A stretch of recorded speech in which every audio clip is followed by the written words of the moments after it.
Welcome to Sis Don't Forget to Heal, where I share truths from my healing journey with Christ to help you discover your identity and purpose in Him. Today, we are going to dive into letting go of self-sabotage and the power of releasing control. We are going to talk about what it looks like to break free. I'm so excited that you joined me today for episode 6 of Sis Don't Forget to Heal. Let's heal together.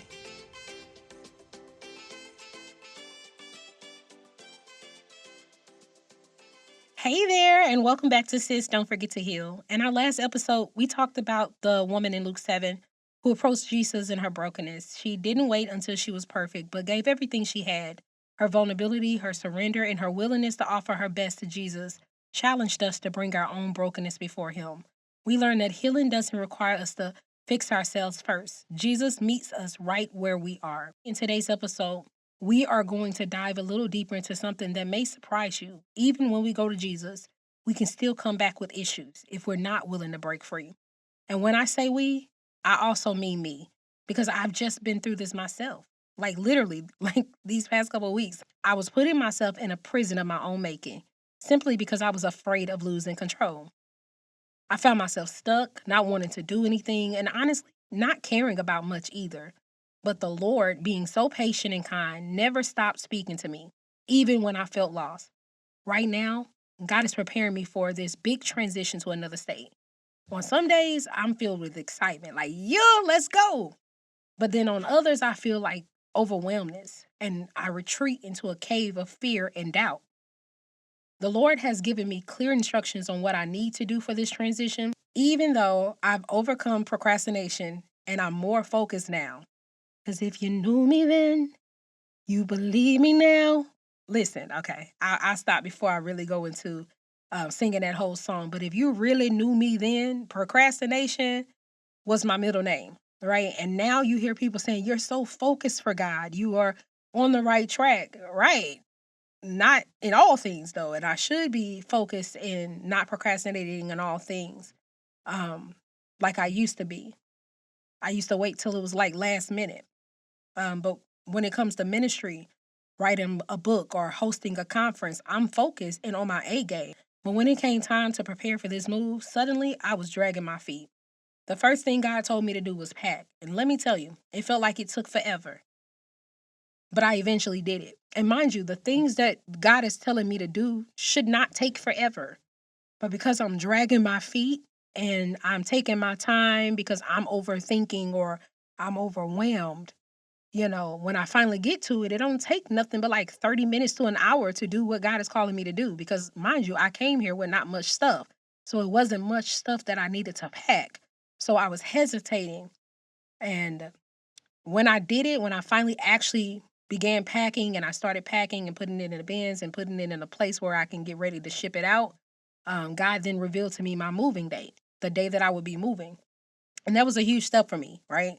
I've learned that obedience is progress and God's instructions come when we take action on what He's already told us to do. That seemed easy enough, right? But then God asked me to update my resume. I was excited to get back into the workforce, but immediately old trauma resurfaced. When I had moved to Texas before, I had hoped my degrees would open doors, but I spent a year unemployed, learning that my degrees are just paper to God. He's the one in control. So here I was asking God, can you just tell me where to apply? I'm doubting myself already. I was sabotaging my own progress, trying to control the situation because I wasn't sure where to apply. The thought of updating my resume felt overwhelming. Why couldn't I just build off the old one? God made me write out all of my experience. And as I did, He began revealing things I had forgotten about myself, things I didn't think were significant enough to include. Because deep down, I doubted my own capabilities. But God showed me that it's not about what I think I can or can't do. He has already equipped me for every opportunity. I was ready to exit the building without even reaching the door, all because of that old trauma. But then as I started looking at the job descriptions, I began asking myself, am I really worthy to work for such companies? And let me tell you, what a friend we have in Jesus. The Holy Spirit stepped in so fast and asked, were you qualified to be a teacher? My response was, no, Lord, but I wanted the job and you opened the door for me. Then God said, how did you get the position as a social media manager at a car dealership and you knew nothing about cars? First of all, I feel came for, right? But I answered, you, Lord. You allowed the general manager to call me and offer me the job. Then he asked, when I told you to leave that job and go back into the school, how did that happen? I said, well, Lord, you closed that door and I had no other choice. And then you opened up that door almost immediately, right when I needed it. Mind blowing, right? Then he asked, so who's stopping you now? Hold up. I feel came for. But I had to admit, me, Lord, I'm the one getting in the way. And then he said, if I gave you a job when you weren't qualified, but I equipped you for it anyhow, what makes you think I can't do it again? You're not in control, Brandy. I am. Ask and I will equip you. Now go create the resume. And I did. I finished that resume in 30 minutes. 30 minutes. Not because I didn't have all the credentials or the experience. I had plenty. As a matter of fact, I ran out of space. And I couldn't really put everything that I did or my experience on this resume.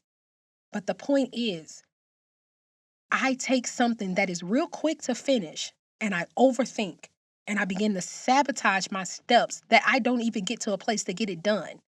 And then I ran across a TikTok today.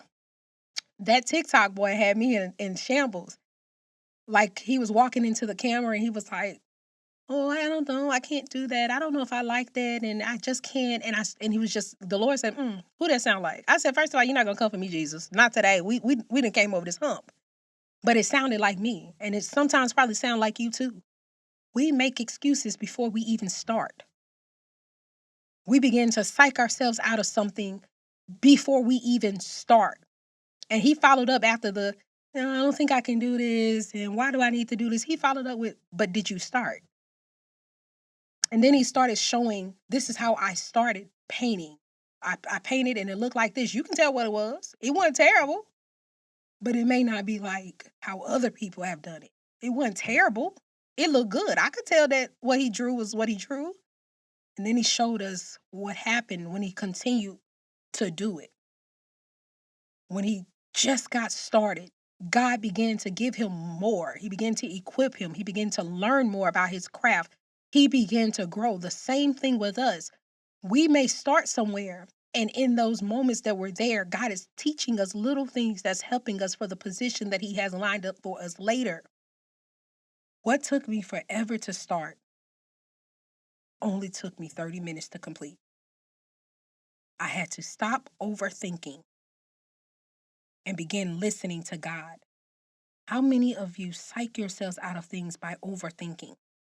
I know I do.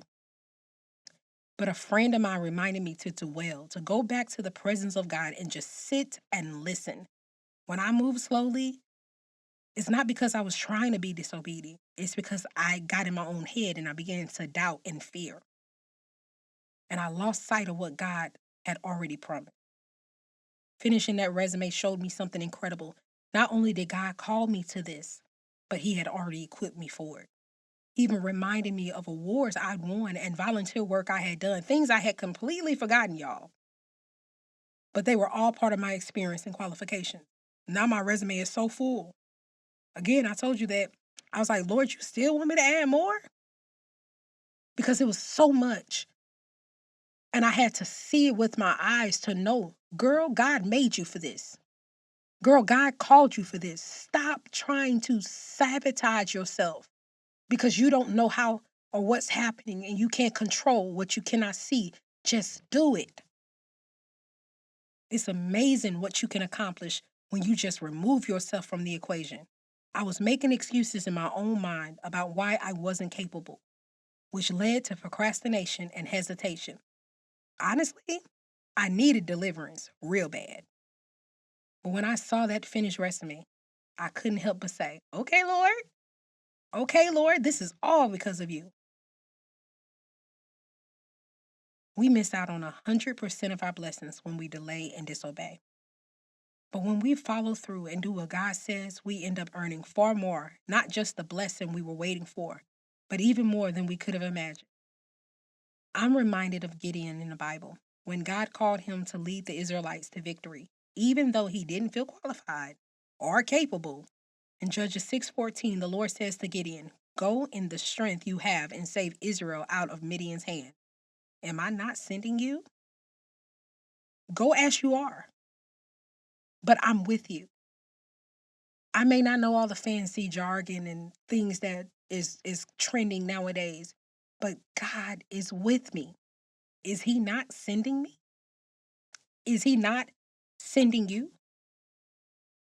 Gideon, just like us, made excuses and doubted his own ability.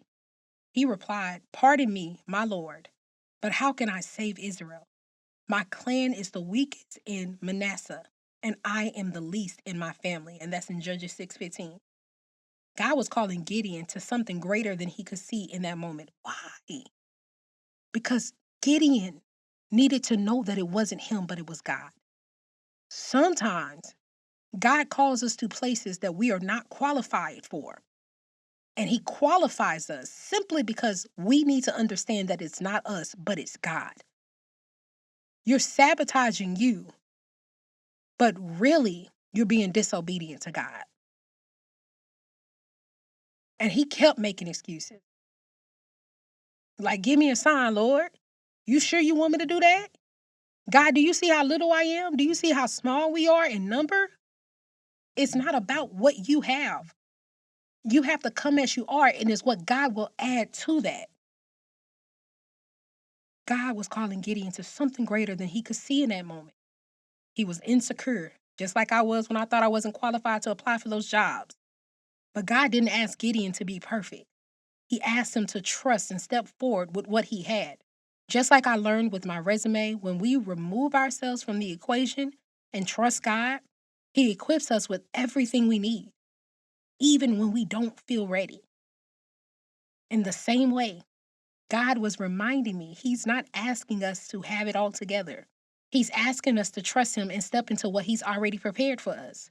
We might feel small and inadequate, but with God's strength, we can accomplish more than we ever thought possible.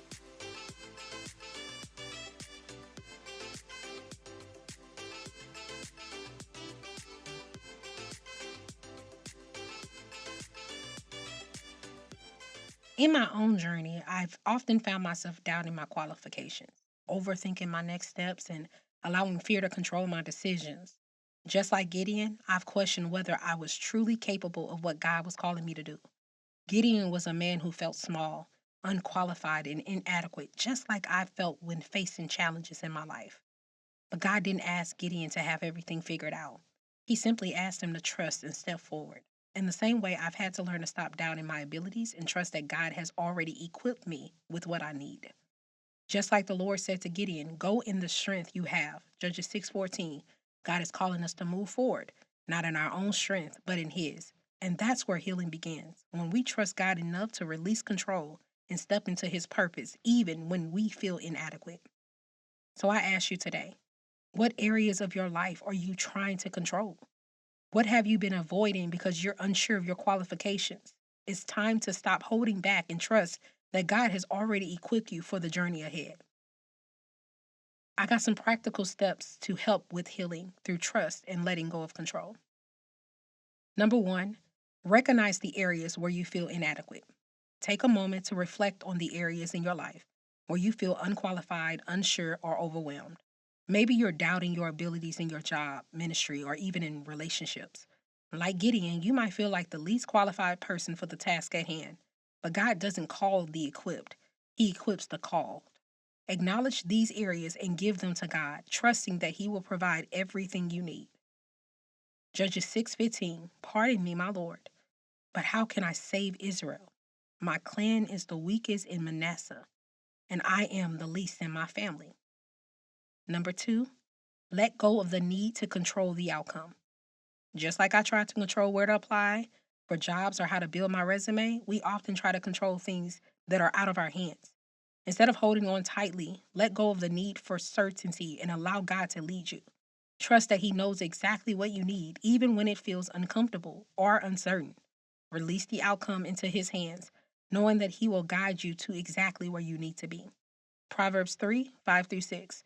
Trust in the Lord with all your heart and lean not on your own understanding. In all your ways, submit to Him, and He will make your path straight. Number 3, step forward in faith, even when you don't feel ready. Just as Gideon had to step into battle despite his doubts, we too need to take action even when we don't feel fully ready. God didn't wait for Gideon to feel confident. He asked him to go in the strength he already had. Similarly, trust that God will provide what you need along the way. Take that next step, whether it's applying for a job, stepping into ministry, or confronting a personal challenge, and trust that God will equip you as you go. Judges 6:14. Go in the strength you have and save Israel out of Midian's hand. Am I not sending you? And I'm going to add this because I thought this was good. But number 4, reflect on past victories and trust God's faithfulness in the process. When doubts start creeping in, remember how God has shown up for you in the past. Like Gideon, you can reflect on past victories where God made a way even when he didn't feel equipped. When I look back at how God opened doors for me when I wasn't qualified, I'm reminded of his faithfulness. Let those past victories fuel your trust and confidence as you move forward in faith. If God did it before, you really think he doesn't have enough power to do it again? Psalm 77:11-12. I will remember the deeds of the Lord. Yes, I will remember your miracles of long ago. I will consider all your words and meditate on all your mighty deeds. By taking these steps, you allow God to heal your heart and mind by removing the weight of control and trusting in his strength. Just like he did with Gideon, God will equip you for whatever he calls you to do, if only you step forward in faith.